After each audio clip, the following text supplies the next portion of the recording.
Best health packages up to 80% discount. Tirumala Diagnostics.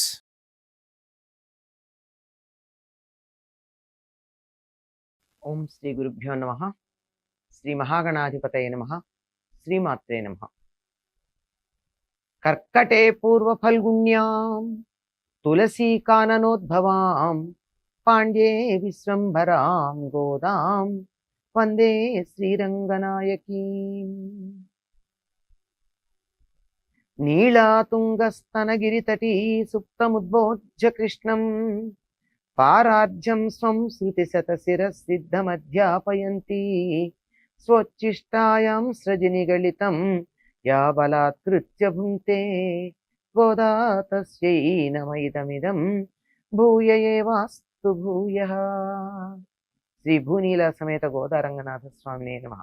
வங்கக்கடல் கடைந்த மாதவனை கேசவனை திங்கள் திருமுகத்துச்சே இளையார் சென்றிரைஞ அங்கப்பழை கொண்டவாத்தை எணி புதுவை பைங்கமலத் தண்டிரியல் பட்டற்பிரான் கோதை சொன்ன செங்கத்தமிழ் மாலை முப்பதும் தப்பாமே இங்க பரிசுரைப்பாரீரண்டு மால்வரை தோள் செங்கண் திருமுகத்துச் செல்வத் திருமாலால் எங்கும் திருவருள் పెత్తిన్బరురెంబావాయ్.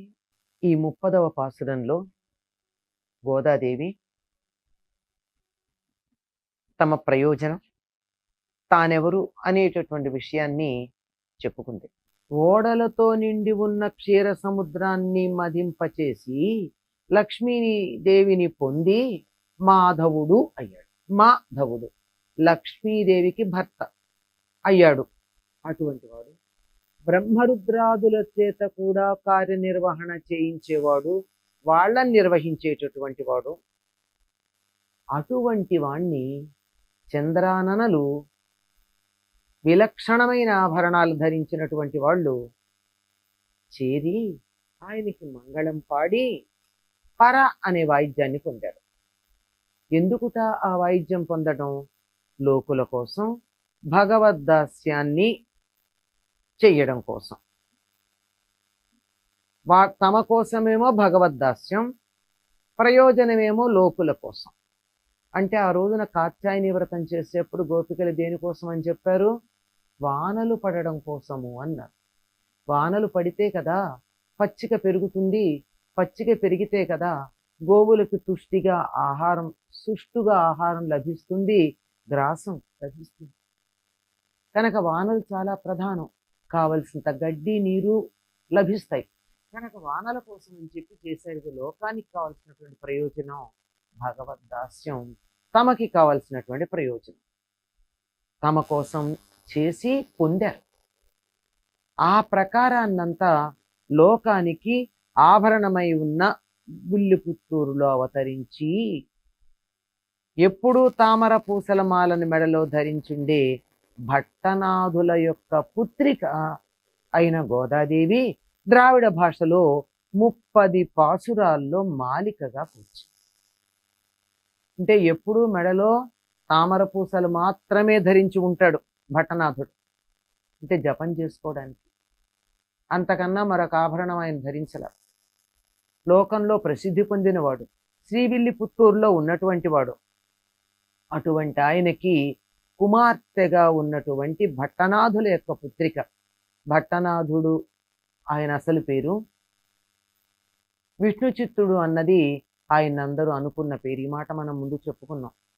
అటువంటి భట్టనాథుడి పుత్రిక అయినటువంటి కోదై, తమిళంలో కోదై అంటారు, తెలుగులో మనం గోదా అంటాం. ఆ గోదాదేవి ద్రావిడ భాషలో 30 పాసురాల్లో చెప్పింది. అంటే కాత్యాయని వ్రతాన్ని గోపికలు బ్రేపల్లెలో ఎలా చేశారు, దాని ఫలితం ఏమిటి అన్నది. అది 2 ప్రయోజనాలు. ఒకటి లౌకికంగా అందరికీ ఉపయోగపడేది, మరొకటి వారికి మాత్రమే ఉపయోగపడే తమకి సంబంధించిన ప్రయోజనాన్ని ఏ విధంగా పొందారు అన్నదాన్ని 30 పాసురాల్లో మీకు అందించింది భట్టనాథుల పుత్రిక అయినటువంటి గోదాదేవి. ఇందులో తన పేరు తన తండ్రి పేరు రెండు చెప్పుకుంది గోదమ్మ. ఎవరైతే ఈ 30 పాసురాలను క్రమం తప్పకుండా చదువుతారో వాళ్ళు ఆనాడు గోపికలు శ్రీకృష్ణుడి నుండి పొందినటువంటి ఫలితాన్ని, గోదాదేవి వ్రతమాచరించి పొందిన ఫలితాన్ని కూడా పొందుతారు. ఆ రోజుల్లో వాళ్ళు పొందారు ఫలితాన్ని, ఈ వ్రతం ఆచరించి గోపికలు. దాన్ని మనకు అందించడం కోసం గోదాదేవి తాను ఆచరించి చూపించింది, ఆవిడ కూడా ఫలితాన్ని పొందింది. ఆ రెండు ఫలితాలని దీన్ని క్రమం తప్పకుండా చదివినటువంటి వాళ్ళు పొందుతారు. చదివినంత మాత్రమే, అధ్యయనం చేసినంత మాత్రమే, ఊరికే అర్థం తెలియకుండా పైన మార్గళి తింగళ్ అని చదివేస్తే కాదు, దాంట్లో ఉన్న అర్థం తెలుసుకుని అధ్యయనం చేయాలి. ఆచరించగలుగుతారో లేదో తెలియదు.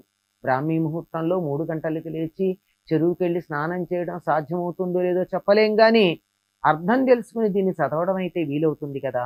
అలా చేసినంత మాత్రం చేత పుండరీకాక్షుడు పర్వత శిఖరాల్లాంటి బాహుశిరస్సులు గలవాడు. బాహుశిరస్సులు అంటే ఈ భుజాల పైభాగాలు, ఇవి పర్వత శిఖరాల్లాగా ఉన్నాయి. యుగుభుజంబుల వాడని వర్ణిస్తూ ఉంటారే ఆయన అటువంటి ఎర్ర తామర లాంటి కళ్ళు కలిగిన వాడు, చతుర్భుజుడు, భుజాల పైభాగం చాలా ఎత్తుగా ఉన్నటువంటి వాడు.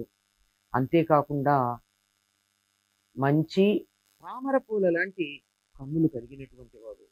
అటువంటి నారాయణుడి యొక్క కరుణని పొంది బ్రహ్మానందాన్ని ఎల్లప్పుడూ అనుభవిస్తారు. మామూలుగా లౌకికమైనటువంటి ఆనందాలు కాసేపు అనుభవిస్తాం, తర్వాత మళ్ళీ రేపేమిటి అని ఆలోచిస్తాం. ఈ బ్రహ్మానందం అన్నది ఎల్లప్పుడూ ఉండేటటువంటిది, నిరంతరం ఉండేది. ఒక్కసారి చవి చూసిన తర్వాత ఇంకా మరి దేని వైపుకి మనసు వెళ్ళదు, మళ్ళీ కావాలని కూడా అనిపించదు. ఒక్కసారి రుచి చూసామంటే అది శాశ్వతంగా ఉండిపోతుంది. మిగిలినటువంటివి ఆనందాలు ఉంటాయి, కొంతకాలం అనుభవించాక పోతాయి. మళ్ళీ ఆనందం కావాలని మనం ఎదురు చూడడం జరుగుతుంది. ఇది ఒకసారి పొందిన తర్వాత శాశ్వతంగా ఉండిపోయేటటువంటి ఆనందం. అటువంటి ఆనందాన్ని పొందుతారు ఎవరైతే ఈ గోదాదేవి చెప్పినటువంటి 30 పాసురాలని క్రమం తప్పకుండా అధ్యయనం చేస్తారో అటువంటి వారు అని ఫలశ్రుతిని కూడా ఇందులో చెప్పింది గోదాదేవి. తన తండ్రి పేరు, తన పేరు, ఇందులో చెప్పినటువంటి వృత్తాంతం, దీని యొక్క ఫలం అంతా కూడా ఈ చివరి పాసురంలో చెప్పడం జరిగింది. అటువంటి ఈ వ్రతం, గోద చేసినటువంటి మార్గళి వ్రతం, శ్రీ వ్రతం, స్నాన వ్రతం, కాత్యాయని వ్రతం, ఇలాంటి పేర్లున్నాయి. ఈ మార్గళి వ్రతం అన్నది ఈ 30వ నాటితో పూర్తవుతుంది. ధనుర్మాసం పూర్తవడం, మార్గళి పూర్తవటం ఒక్కసారి అవుతాయి. అటు పిమ్మట గోదాదేవి కోరుకున్నట్టుగా రంగనాథుడితో కళ్యాణం జరుగుతుంది. కళ్యాణం అవంగానే గోద రంగనాథుడిలో సశరీరంగా లీనమవుతుంది, శరీరంతో కలిసి లీనమవుతుంది.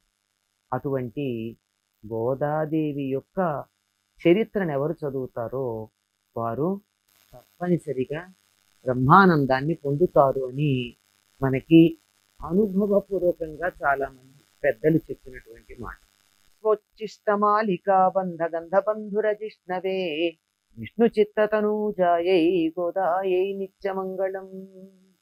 నిత్యభూషా నిగమ శిరసా నిస్తమోత్తుంగవార్తా కాంతో యస్యాః కచవిలిలితై కాముకోమాల్యరత్నై సూక్త్యా యస్యా సుభగయా సుప్రభాతా ధరిత్రీ సైషా దేవీ సకల జననీ చింత్యతాం మామపాంగై.